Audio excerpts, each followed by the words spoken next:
Yan ikwentong IT dehe katang isip dehe hango desi dehe.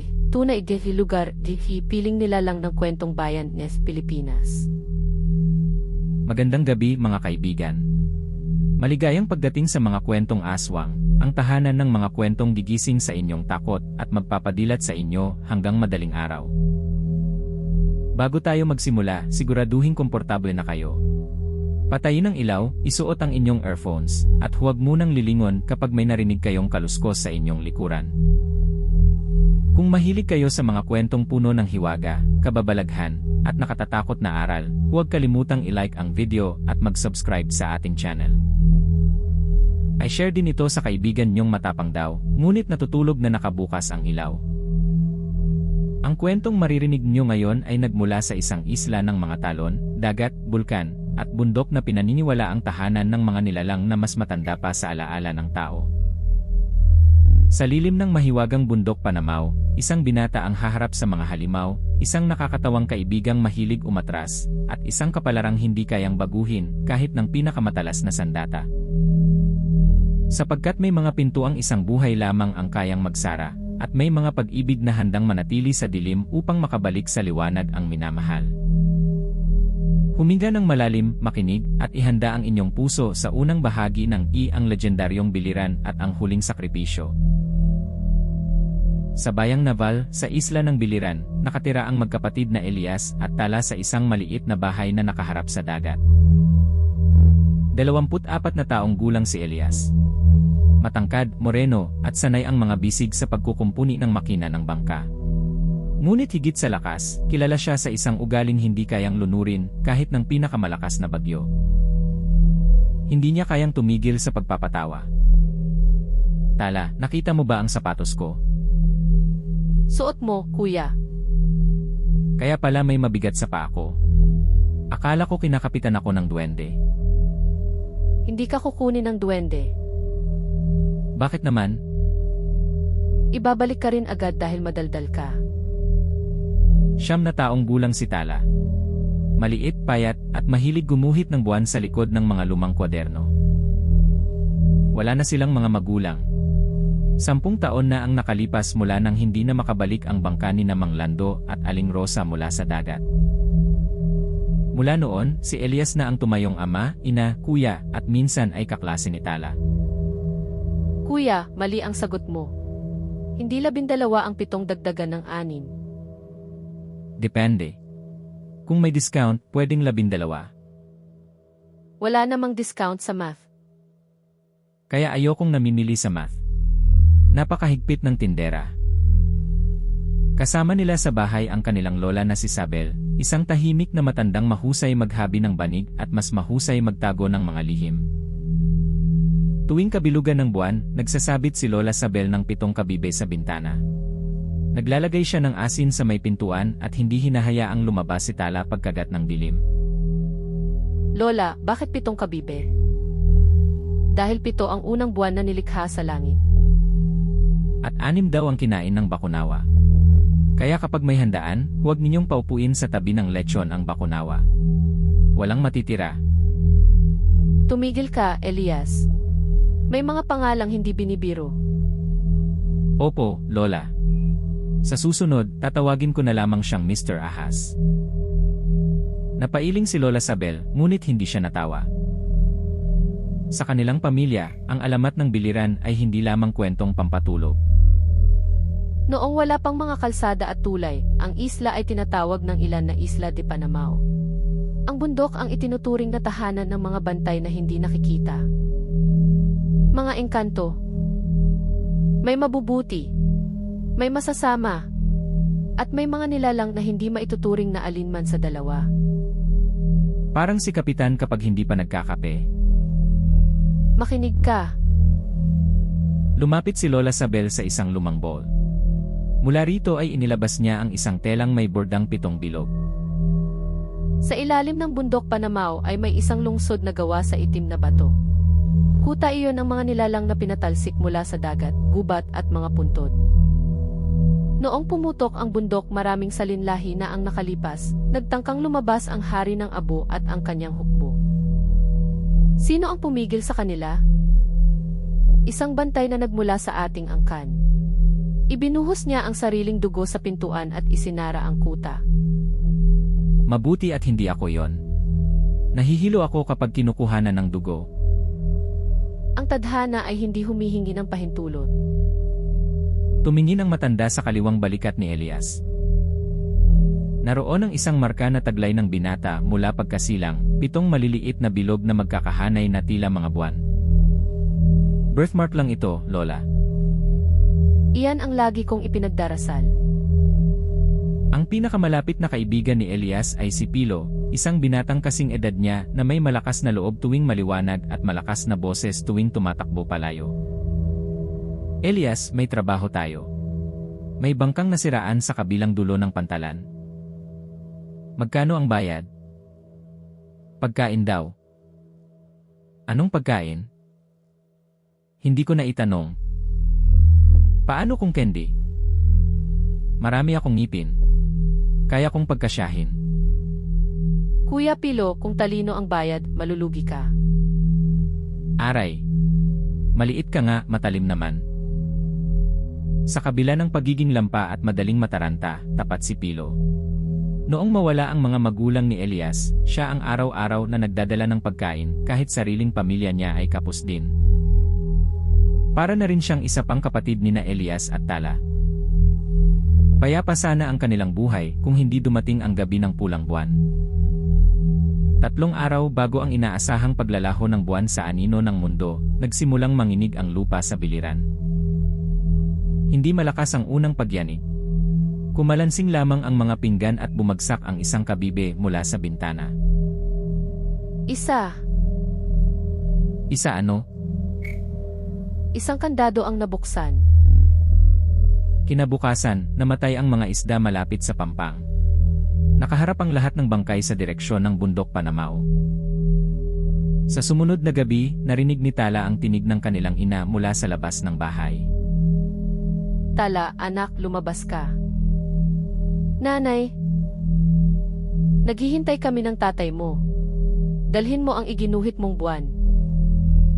Bumangon ang bata at lumapit sa bintana. Sa ilalim ng punong mangga ay nakatayo ang isang babaeng nakaputing damit. Basang-basa ang buhok nito at ang mukha ay natatakpan ng anino. Kuya, bumalik si nanay. Nagising si Elias at mabilis na lumapit. Tala, lumayo ka sa bintana. Elias, buksan mo ang pinto. Nilalamig ang nanay mo. Napakapit si Elias sa balikat ng kapatid. Kabisado niya ang tinig ng ina. Ngunit may mali sa paraan ng pagsasalita ng nasa labas. Hindi humihinto upang huminga ang tinig. Kung ikaw si nanay, ano ang tawag mo sa akin noong bata ko? Elias. Mali. Kapag galit si nanay, tinatawag niya akong salot na mahilig umakyat sa bubong. Biglang umangat ang ulo ng babae. Sa halip na mukha, isang maitim na butas ang nasa ilalim ng buhok. Ibigay mo sa amin ang batang may buwan. Bumukas ang bibig sa gitna ng butas at humaba hanggang dibdib. Kuya. Binuhat ni Elias si Tala at tumakbo palayo sa bintana. Mabilis na nagsaboy ng asin si Lola Sabel sa sahig. Nagsindi siya ng tuyong dahon at binigkas ang mga salitang matagal na niyang hindi ginagamit. Sa ngalan ng 7 buwan at ng bantay na naiwan, hindi ka maaaring pumasok. Humampas ang nilalang sa bintana. Nabiyak ang salamin at pumasok ang mahahabang daliring tila ugat. Ngunit nang dumikit ang mga yon sa asin, umusok ang balat at napaatras ang nilalang. Sa gabi ng pulang buwan, bubukas ang tahanan namin. At ang batang si Tala ang magiging susi. Naglaho ang babae kasabay ng malakas na pagyanig. Bumagsak ang ikalawang kabibe. 2. Sabihin mo sa akin ang lahat, Lola. Ikinuwento ni Lola Sabel ang lihim na matagal niyang itinago. Ang ating ninuno ang nagsara sa pintuan ng Panamao. Ngunit bago tuluyang makulong ang hari ng abo, isinumpa niya ang angka ng bantay. Sa bawat ika-7 salinlahi, isisilang ang 2 magkapatid. Ang bunso ang magiging susi ng buwan. Ang panganay ang magiging huling bantay. Ako ang susi. At si Elias ang bantay. Sino ang hari ng abo? Datu Ragang. Isa siyang engkantong minsang nagbantay sa apoy sa ilalim ng isla. Ngunit nilamon siya ng inggit ng piliin ng mga tao ang liwanag ng buwan kaysa sa apoy niya. Tinipon niya ang mga amalanhig, balbal, tiktik at mga aninong itinaboy ng ibang lupain. Nais niyang lunukin ng kanyang dambuhalang ahas ang huling buwan at gawing walang hanggang gabi ang buong isla. At paano natin siya pipigilan? Hindi natin hahayaang makuha si Tala. Ikinandado nila ang lahat ng pinto at bintana. Sa loob ng 2 gabi, hindi natulog si Elias. Ngunit sa mismong gabi ng paglalaho ng buwan, dumating ang panganib sa paraang hindi nila inaasahan. Bandang 11:00 may kumatok sa kanilang pinto. Elias, buksan mo. Hinahabol ako. Ano ang tawag sa iyo ng nanay mo kapag galit siya? Pilosopong walang silbi at malakas kumain. Buksan mo na. Binuksan ni Elias ang pinto. Pumasok si Pilo na hingal at putikan mula ulo hanggang paa. May nakita akong baboy na kasing laki ng kalabaw. Tiningnan ako at sinabi ang pangalan ko. Baka naniningil ng utang. Hindi ako nangungutang sa baboy. Baka siya ang may utang sa'yo. Elias, seryoso ako. Hindi nila napansin ang maitim na putik sa ilalim ng paa ni Pilo. Gumapang iyon na parang buhay na ahas. Tumawid sa guhit ng asin, sumuot sa ilalim ng mesa, at dumikit sa anino ni Tala. Kuya, bakit malamig? Biglang namatay ang lahat ng ilawan. Nang magbalik ang liwanag, wala na si Tala. Tala! Sa sahig ay naroon ang iginuhit niyang buwan. Sa gitna nito ay may bakas ng kamay na yari sa abo. Kinuha nila siya. Kasalanan ko. Ako ang nagdala ng putik sa loob. Hindi ngayon ang oras para sisihin ang sarili. Sasama ako. Hindi. Kapag iniwan mo ako rito, susunod ako ng palihim. Mapapahamak ka.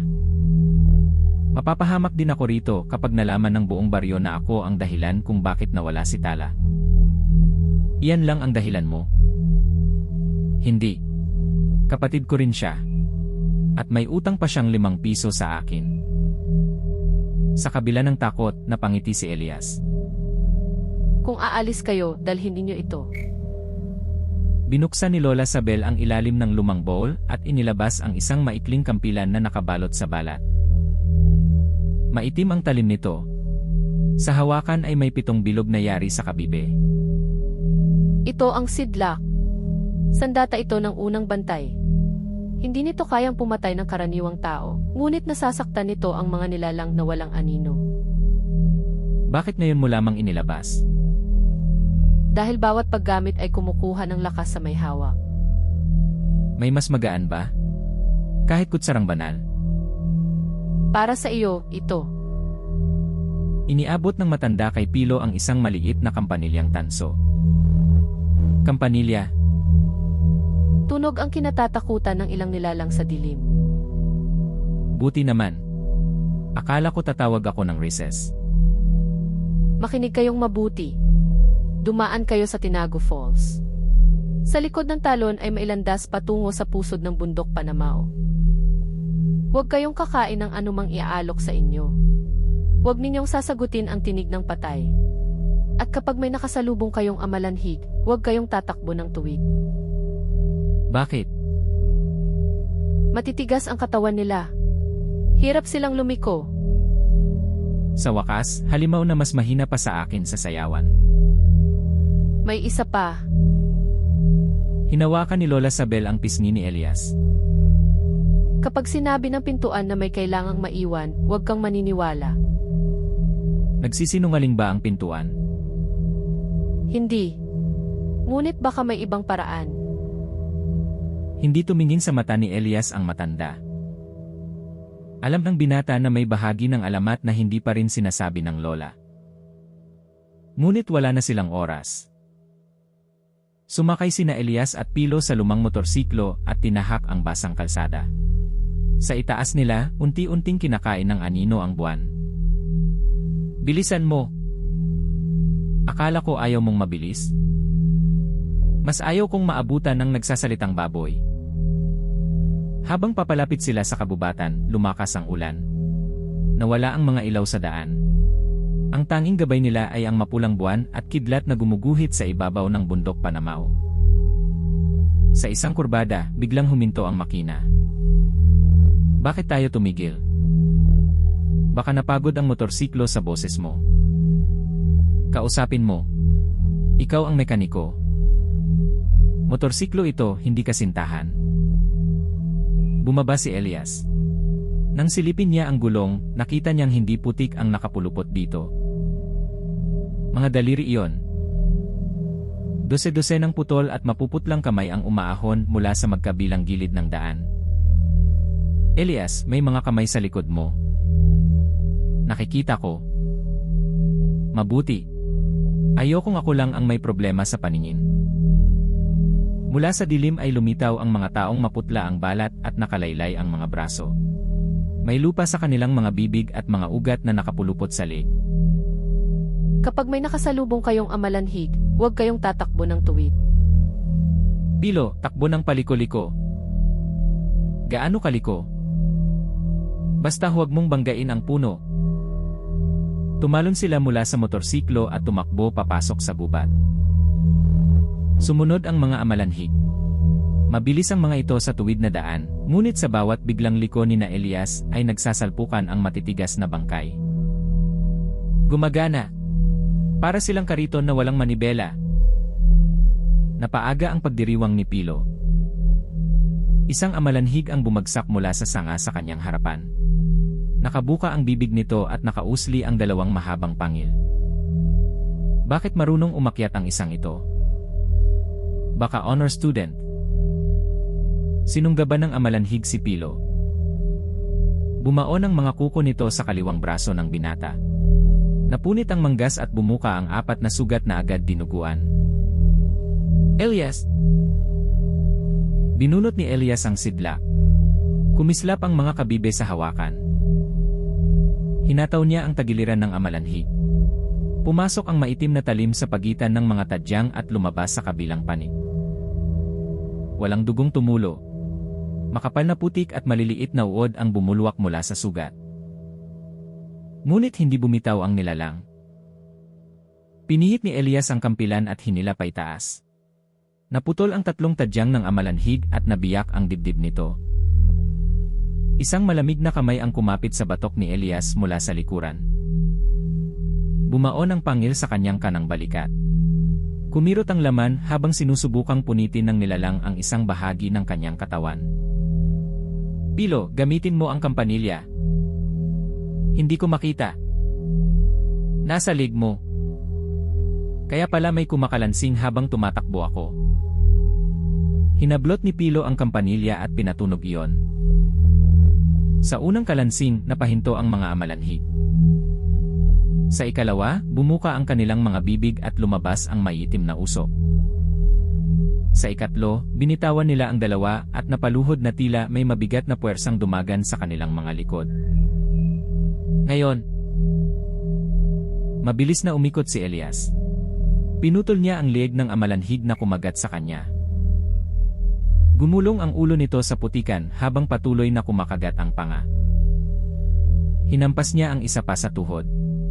Nabali ang matigas nitong binti at sumambulat ang maitim na laman na tila bulok na kahoy. Si Pilo naman ay tuloy-tuloy sa pagpapatunog ng kampanilya. Paumanhin sa mga natutulog. May emergency lang. Umalinggaw ang tunog sa gubat. Isa-isang bumagsak ang mga amalanhig at bumalik sa anyong mga bangkay na matagal nang inilibing. Nang tuluyang tumahimik ang paligid, napaupo si Elias sa lupa. Dumudugo ang balikat mo. Ikaw rin. Mas malaki ang sugat mo. Mas malakas din akong umiyak. Kaya patas lang. Pinunit ni Pilo ang ibabang bahagi ng sariling damit at itinali sa balikat ni Elias. Sandali. Bakit sa damit mo? Mahal ang damit mo. Iyan ang pinakamatamis mong sinabi sa akin. Nagpatuloy sila sa paglalakad hanggang marinig ang malakas na bagsak ng tubig. Sa gitna ng gubat ay lumitaw ang Tinago Falls, ngunit hindi iyon katulad ng talong kilala ng mga turista. Sa ilalim ng pulang buwan, kulay itim ang tubig. Ang talon ay tila mahabang buhok na bumabagsak mula sa mukha ng bundok. Kailangan ba talaga nating lumangoy? Hindi.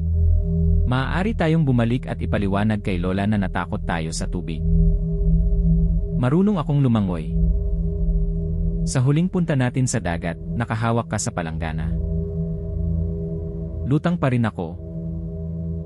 Sa gilid ng lawa ay nakita nila ang isang maliit na bangkang kawayan. Walang sagwan. Sa loob nito ay may 2 puting kandila at isang mangkok na punang sariwang dugo. Hindi ako sasakay dyan. Bakit? Walang life jacket. Mabuti. Akala ko natatakot ka sa dugo. Takot din ako sa dugo. Pero mas ayokong mapagmulta. Pagsakay nila, kusang gumalaw ang bangka patungo sa likod ng talon. Sa kalagitnaan ng lawa, may kumalabit sa ilalim ng bangka. Isda lang iyon. Sana marunong din kumatok ang isda. Muling umangat ang bangka. Sa pagkakataong iyon, halos tumagilid sila. Mula sa tubig ay lumitaw ang ulo ng isang nilalang na may hasang salig, ngipin parang lagari, at mga matang kulay dilaw. Hindi yan isda. Magaling. Pumapasa ka na sa science. Sumulpot pa ang 4 na syokoy sa paligid nila. Ang dugo ng bantay ay sa amin. May pila ba? Maraming may gusto ngayong gabi. Tumalon ang unang syokoy. Sinalubong iyon ni Elias ng kampilan. Tumama ang talim sa panga ng nilalang at naputol ang kalahati ng mukha nito. Kumalat ang madilim na dugo sa tubig. Ngunit mula sa likod ay hinablot ng isa pang syokoy si Elias sa baywang. Nahulog siya sa lawa. Elias! Sa ilalim ng tubig, pumulupot ang mahahabang daliri ng syokoy sa lig niya. Tinangka nitong kagatin ang mukha ng binata. Isang hilera ng maliliit ngunit matatalim na ngipin ang kumayod sa kanyang pisngi at nag-iwan ng dugo ang hiwa mula tainga hanggang panga. Ibinangga ni Elias ang noo sa nguso ng nilalang. Nabali ang ilong nito ngunit hindi ito bumitaw. Pinihit niya ang sidlak at ibinaon sa tiyan ng syokoy. Hinila niya ang talim pahilis. Bumuka ang tiyan ng nilalang at kumalat sa tubig ang maitim na lamang loob na kahawig ng kumpol ng damong dagat. Sa ibabaw, pilit na nagpapanatili ng balanse si Pilo habang inaakyat ng 2 syokoy ang bangka. Isa-isa lang. 2 lang ang kamay ko. Pinatunog niya ang kampanilya, ngunit nilamon ng bagsak ng talon ang tunog. Sinunggaban ng isang syokoy ang kanyang binti. Bumaon ang kuko sa laman at hinila siya patungo sa tubig. Hindi ako masarap. Puro taba ako. Hinablot ni Pilo ang mangkok ng dugo at ibinuhos sa mukha ng nilalang. Napasigaw ang syokoy. Ang dugong nasa mangkok ay hindi karaniwang dugo. Kumikislap ito na tila natunaw na liwanag ng buwan. Umusok ang mukha ng halimaw. Nalusaw ang mga mata nito at tumulo sa pisngi na parang dilaw na kandila. Elias! Maganda palang panlaban ang laman ng mangkok. Umakyat si Elias sa bangka, humihinal at dumudugo. Ngayon mo lang sinabi. Ngayon ko lang din nalaman. Dumamba ang pinuno ng mga syokoy mula sa tubig. Mas malaki ito kaysa sa iba. May 3 hanay ng ngipin at mga palikpik na kasing talas ng kutsilyo. Tinamaan ng buntot nito si Elias sa dibdib. Tumilapon ang binata at bumagsak sa gilid ng bangka. May malakas na tunog mula sa kanyang tagiliran. 2 tadyang ang nabali. Hindi maganda ang tunog na yon. Parang kawayan na nabali. Salamat. Mas gumaan ang loob ko. Muling sumugod ang pinuno. Sa huling sandali, yumuko si Elias. Lumampas ang halimaw sa ibabaw niya. Hinawakan ni Pilo ang palikpik nito at pinatunog ang kampanilya sa mismong tainga ng nilalang. Nagsisigaw ang Shokoy. Pumutok ang manipis na lamad sa gilid ng ulo nito at umagos ang dugo. Pilo, bitaw! Sa pagbitaw ni Pilo, ibinaon ni Elias ang kampilan sa nag-iisang bukas na hasang ng pinuno. Pumasok ang talim hanggang hawakan. Kumislot ang nilalang habang bumubulwak ang maitim na dugo sa bibig. Sinipa ito ni Elias pabalik sa tubig. Biglang nagkulay pula ang buong lawa. Ang natitirang mga Shokoy ay nagsisid at naglaho sa kailaliman. Umabot ang bangka sa likod ng talon. Pagbaba nila, halos hindi makatayo si Elias. Bawat paghinga ay tila may basag na salaming kumikiskis sa kanyang tagiliran. Kailangan nating magpahinga. Wala tayong oras. Kapag namatay ka bago natin makita si Tala, sasapakin kita. Paano mo sasapakin ng patay? Hahanap ako ng peking albularyo. Natawa si Elias, ngunit napahawak siya sa dibdib dahil sa sakit. Sa likod ng talon ay may kuweba. Ang mga dingding nito ay may larawan ng 7 buwan, isang dambuhalang ahas, at isang lalaking may nagliliyab na korona. Sa pinakadulo ay may 2 pintuang bato. Sa unang pinto ay nakaukit ang mukha ni Tala. Sa ikalawa ay nakaukit ang mukha ni Elias. Bakit wala ang mukha ko? Baka kulang ang bato? O baka pangit ang iskultor?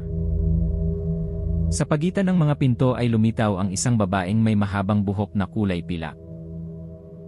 Ang damit niya ay yari sa hamog at ang mga mata ay kumikislap na parang mga bituin sa ibabaw ng dagat. Huling bantay. Nasaan ang kapatid ko? Sa loob ng kuta ng abo. Maaari bang magtanong bago tayo magpatuloy? Ano iyon? May mas ligtas bang daan? Wala. Iyon lang. Baka may nakaligtaan. Ako si Amihan, isa sa mga huling bantay ng bundok Panamao. Bago ko kayo papasukin, kailangan kong malaman kung karapat-dapat ninyong dalhin ang sitla. Hindi ako naparito para maging karapat-dapat. Naparito ako para kunin si Tala. Iyan din ang sinabi ng iyong ama. Natigilan si Elias. Nakilala mo ang mga magulang ko. Hindi sila nalunod. Kumislap ang mga dingding ng kuweba. Sa ibabaw ng bato ay lumitaw ang isang alaala. Nakita nila ang bangka ni Namang Lando at Aling Rosa 10 taon na ang nakalipas. Sinundan ng mag-asawa ang mga aninong nagtangkang kunin ang 5 taong gulang na si Elias. Umabot sila sa paanan ng bundok Panamao at hinarap ang mga lingkod ni Daturagang. Hindi na sila nakabalik. Namatay sila rito. Ibinigay nila ang kanilang buhay upang maantala ang pagbubukas ng pinto. Ngunit pansamantala lamang ang nagawa nila. Bakit hindi sinabi sa amin ni Lola? Dahil hiniling ng iyong ina na lumaki kayong hindi bilang mga sandata, kundi bilang mga bata. Mula sa loob ng unang pinto ay narinig ang tinig ni Tala. Kuya, tulungan mo ako. Tala! Tumakbo si Elias patungo sa pinto, ngunit humarang si Amihan. Hindi pa iyan ang kapatid mo. Kuya, masakit. Pakiusap. Lumayo ka sa daan. Kapag binuksan mo ang pintong iyan, kakainin ng huwad na tinig ang iyong alaala sa kanya. Elias, mag-isip ka. Kuya, ako ito. Noong kaarawan ko, sinunog mo ang pansit dahil nakatulog ka. Alam niya ang alaala namin. Alam ng kuta ang lahat ng alam mo. Nangako kang hindi mo ako iiwan. Napapikit si Elias. Naramdaman niyang bumigat ang kampilan sa kanyang kamay. Pilo, anong sinabi ni Tala kaninang umaga tungkol sa math? Wala akong alam sa math. Eksakto. Tinalikuran ni Elias ang unang pinto at lumapit sa pangalawa. Ang tunay na Tala ay hindi hihingi sa akin na buksan ang pinto nang hindi muna ako tinatawag na mahina sa math. Nagsisigaw ang tinig sa unang pinto. Nagbago iyon mula sa boses ni Tala tungo sa sigaw ng isang matandang lalaki. Ibibigay mo rin sa amin ang lahat ng alaala mo. Binuksan ni Elias ang pangalawang pinto. Sa kabila nito ay naroon ang isang makitid na landas paakyat sa loob ng bundok. Nakapasa ka sa unang pagsubok. Ilan lahat? Buhay pa kayo kapag natapos. Hindi iyon sagot. Sumama sa kanila si Amihan. Habang naglalakad, inilapat niya ang palad sa nabaling tadyang ni Elias. Kumalat ang malamig na liwanag sa katawan ng binata. Hindi tuluyang gumaling ang pinsala, ngunit humupa ang pagdurugo at nakahinga siya ng mas maayos. Salamat. Huwag mo akong pasalamatan. Inuutang mo lamang ang lakas na gagamitin mo sa huling pintuan. May utang na naman tayo. Hindi ba pwedeng installment? Sa dulo ng landas ay bumungad ang isang malawak na kabubatang nakatago sa loob ng bundok. Baligtad ang mga puno. Nakabaon sa kisam ang mga ugat at nakalaylay pababa ang mga sanga. Sa ilalim nila ay umaagos ang ilog na kulay pula. Ito ang kagubatan ng baligtad na ugat. Sa gitna nito matatagpuan ang unang tarangkahan ng kuta. Bakit walang normal na lugar sa bundok na ito? May tindahan kaya? Kahit sarado, matutuwa ako. Hindi pa sila nakalalayo nang umalingaw-ngaw ang isang napakalakas na halakhak. May mga bisita. Mula sa likod ng mga baligtad na puno ay lumitaw ang isang higanteng may isang mata sa gitna ng noo. Kasing taas ito ng 3 bahay. May 2 pangil sa magkabilang gilid ng bibig at palaging nakangisi na para bang walang ibang alam na anyo ang mukha. Bakit siya tumatawa? Baka nakita ka niya. Hindi magandang oras para saktan ang damdamin ko. Sino sa inyo ang una kong kakainin? Siya. Ang bilis mong pumili. Ikaw ang may espada. Dumakot ng malaking bato ang bungisngis at inihagis iyon sa kanila. Nagtalon sila sa magkabilang panig. Bumagsak ang bato at bumaon sa lupa, sumabog ang mga tipak na tumama sa mukha at mga braso nila. Isang matulis na tipak ang bumaon sa hita ni Pilo. Tinamaan ako. Kaya mo pa bang tumakbo? Kapag hinahabol, kaya ko lahat. Sumugod ang higante. Hinataw nito si Elias gamit ang likod ng kamay. Parang binangga ng sasakyan ang binata. Tumilapon siya sa isang puno. Nabiyak ang balat sa kanyang likod at muling kumirot ang mga tadyang. Ang mata ang kahinaan niya. Iisa nga lang. Kaya huwag kayong pumalya. Nilusob ni Amihan ang higante. Naging mahahabang talim ng hangin ang kanyang buhok at hiniwa ang pisngi ng bumisingis. Umagos ang makapal na berdeng dugo, ngunit tumawa lamang ang halimaw. Masakit. Bakit masaya siya? Iba ang trip. Muling dumakot ng bato ang higante. Pinatunog ni Pilo ang kampanilya upang gambalain ito. Hoy, isang mata. Nasa likod mo ang mas magandang higante. Walang mas maganda sa akin. Napalingon ang bungisngis. Gumana. Hindi ko rin inaasahan. Sinamantala ni Elias ang pagkakataon. Tumakbo siya sa nakabuwal na puno, umakyat sa sanga, at tumalon patungo sa balikat ng higante. Ibinaon niya ang sidlak sa gilid ng leeg nito. Bumuka ang sugat at bumuhos ang mainit na berdeng dugo sa katawan ni Elias. Hinablot siya ng bungisngis. Nakasara ang dambuhalang palad sa kanyang katawan at pinisil siya. Kumalabog ang mga buto sa kanyang dibdib. Bumuka ang sugat sa balikat at umagos muli ang dugo. Pilo, ang mata. Paano ako abot? Gamitin mo ako. Lumuhod si Amihan at pinagkrus ang mga kamay. Tumapak si Pilo sa mga palad nito. Sa isang malakas na bugso ng hangin, inihagis siya ng engkantada pataas. Hindi ito ang pinag-usapan natin. Lumipad si Pilo patungo sa mukha ng higante. Sa halip na sandata, ang hawak niya ay ang tansong kampanilya. Gising na, pangit! Isinaksak niya ang hawakan ng kampanilya sa gitna ng nag-iisang mata. Pumutok ang mata na parang nabutas na prutas. Bumulwak ang madilaw na likido at kumapit sa mukha ni Pilo. Mata ko! Pasensya! Ikaw ang yumuko! Binitiwan ng higante si Elias at hinablot si Pilo. Nahawakan nito ang binti ng binata at iwinasiwas siya sa hangin. Tumama ang ulo ni Pilo sa balikat ng bumisingis. Nabiyak ang balat sa kanyang noo at agad natakpan ng dugo ang isang mata. Pilit siyang itinapon ng higante, ngunit kumapit siya sa mahabang pangil nito. Elias, bilisan mo! Nadudulas ako! Umakyat si Elias sa likod ng higante. Hinugot niya ang kampilan mula sa liig nito at tumalon patungo sa mukha. Sa dalawang kamay, ibinaon niya ang buong talim sa butas ng nag-iisang mata. Pumasok ang sidlak sa bungo. Kumislot ang bumisnis. Lumabas sa ilong at bibig nito ang makapal na dugo at piraso ng maitim na utak.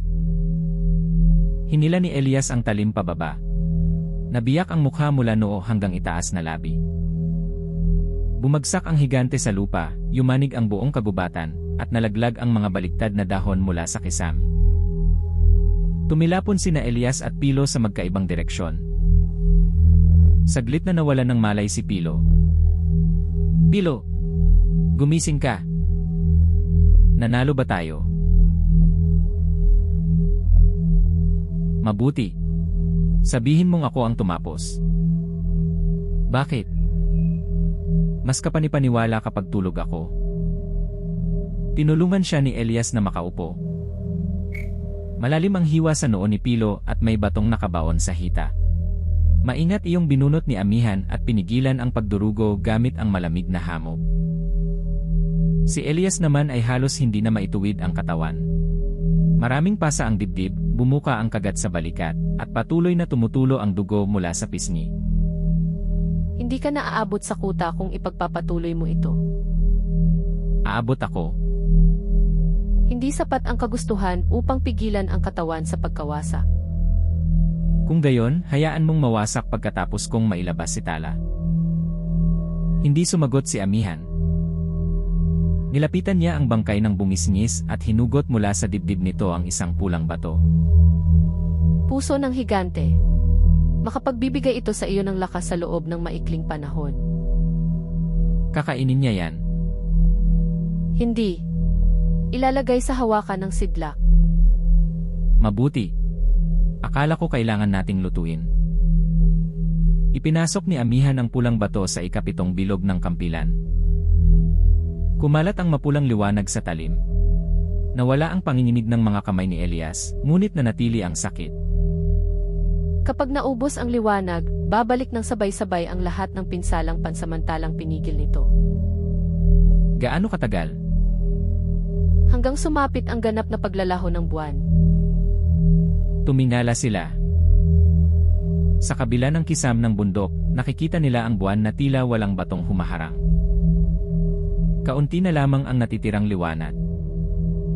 Kailangan nating magmadali. Sa likod ng bangkay ng higante ay bumukas ang tarangkahang yari sa mga bungo. Sa kabila nito ay bumungad ang kuta ng abo. Isa yung napakalaking lungsod sa pusod ng bundok. Ang mga tor ay yari sa itim na bato. Ang mga ilog ay naglalaman ng nagbabagang putik. Sa himpapawid ay lumilipad ang mga aninong may pakpak. Sa pinakamataas na tor ay nakasabit ang isang hawlang yari sa buto. Sa loob nito ay naroon si Tala. Kuya! Hihintayin mo ako. Ilalabas kita riyan. Sa ilalim ng tor, libo-libong pulang mata ang sabay-sabay na bumukas. Maligayang pagbabalik, huling bantay. Naniga si Elias habang unti-unting bumababa mula sa pinakamataas na tor ang hari ng abo. Sugatan na sina Elias at Pilo, nakakulong pa rin si Tala, at libo-libong pulang mata ang nagising sa ilalim ng kuta ng abo. Malalampasan kaya ng magkakaibigan ang hukbo ng mga aswang. Maililigtas ba ni Elias ang kanyang kapatid bago tuluyang lamunin ng anino ang buwan? At ano ang kakilakilabot na kabayarang hinihingi ng pintuan ng 7 buwan upang tuluyang maisara ang kuta? Dito muna nagtatapos ang part 1 ng ang legendaryong biliran at ang huling sakripisyo. Abangan ang part 2 para sa pinakamalaking labanan, ang tunay na kapangyarihan ng Sidlak, at ang sakripisyong magpapabago sa buhay ni Natala at Pilo. Kung nagustuhan niyo ang unang bahagi, huwag kalimutang i-like ang video, mag-subscribe sa mga kwentong aswang, at pindutin ang notification bell para hindi mahuli sa pagpapatuloy. I-share din ito sa kapatid o kaibigang handa niyong samahan hanggang sa pinakamadilim na bahagi ng bundok.